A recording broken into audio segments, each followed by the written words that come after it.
जो लोग मुझे लाइव देख रहे हैं उन सबको शुक्रिया अदा करना चाहता हूँ।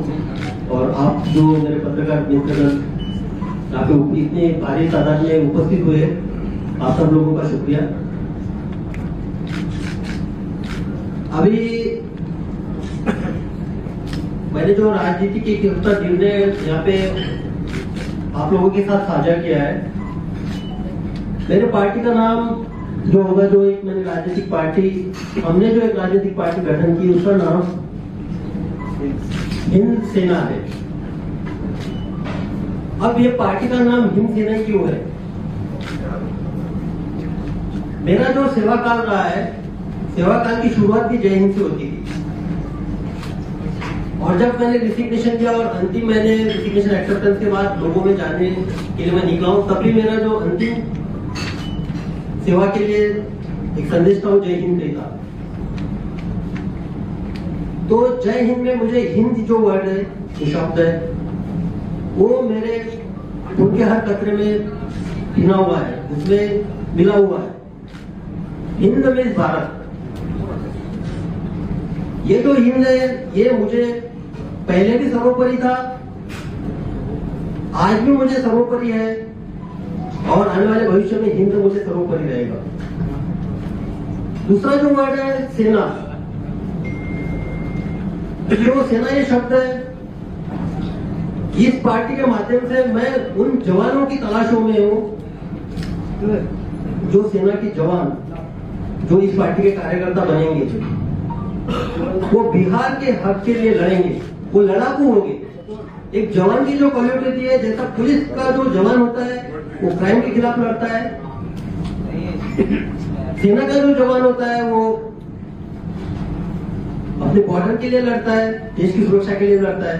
उसी तरह हिंद सेना का जो जवान है, जो कार्यकर्ता है, वो बिहार के हक के लिए लड़ेगा। तो जो रन फॉर सेल्फ मैंने शुरू किया था, और रन फॉर सेल्फ के दौरान मैं युवाओं से मिला।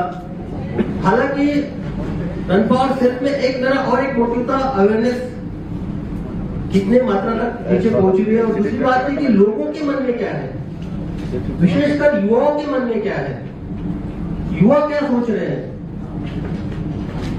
वो मुझे जानना था। तो विगत एक माह के अंदर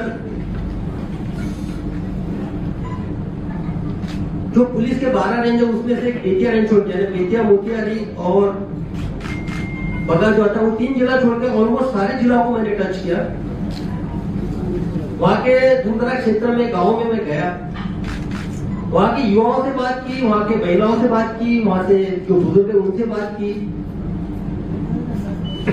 तो मुझे जब सबसे बात करने के बाद 2 बातें जो है वो प्रमुखता से सामने दिखाई दी।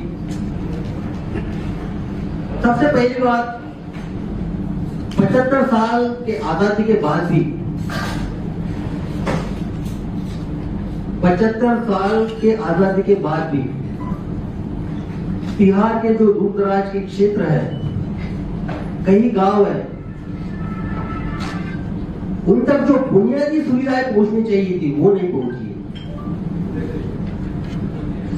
रोजगार, पलायन, ये तो बड़ा इशू है, लेकिन जो बुनियादी सुविधा है, एग्जाम्पल के तौर पर बताता हूँ, आदमी के लिए जीने के लिए सबसे इम्पोर्टेंट क्या है गांव में, वो है पानी। तो जब मैं जम्मू क्षेत्र में गया, सिकंदरा प्रखंड में, सिकंदरा प्रखंड में अभी गर्मी शुरू हुई, आप अभी देखिएगा आने वाले 3-4 महीने में वहां के लोग जो है गांव के, वो अपने पशुओं को, मवेशी को लेके खगड़िया और सरसा के दियारा में जाते हैं, पूरा अपना वही निकालते हैं ताकि उनको वहां पे पानी मिल सके और जिंदा रह सके पशु। उसी तरह रोहतस जो पहाड़ी है, उसके आसपास के 30-40 गांव है, ताराडी पंचायत के, वहां के जो लोग हैं वो भी अपने पशुओं के लिए लेकर 4-5 महीने के लिए, जिसको डीला कहते हैं, सोन डीला के अंदर ले जाकर वहां रहते हैं। आप यकीन कर सकते हैं, हम तो शादियां मनाते हैं, ये जो अभी आएगा शादियों का मुहूर्त आएगा, फेस्टिवल का भी सीजन है, लेकिन उनके लिए ये नहीं होता। इस मोड़ पे वो सिर्फ अपने जो पानी की समस्या है उससे जूझते हुए रहते हो। जो शादी वादी की जो उनकी की दूसरी बात नहीं होती कि पानी की बात है। उसी तरह हम बहुत सारे गांव में लोगों को पक्के छत नहीं पहुंचा पाए और बहुत सारे गांव में लोग इतने समर्थ भी नहीं है जो अपने चॉइस से कपड़े पहन सके, खरीद सके और अपने दो वक्त की रोटी अपने बेटा बेटी इनको खिला सके।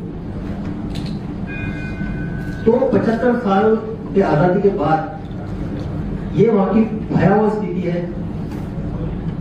और जो दूसरी बात थी जो मैं युवाओं में देखना चाहता था, उनसे मैंने वार्तालाप किया, संवाद किया। जब भी आप दूर दराज के क्षेत्र में, आपको भी अपील करता हूं, आप कहीं पे जाइए और सिर्फ उन लोगों तक कैमरा लेके जाइए और उनसे बात कीजिए।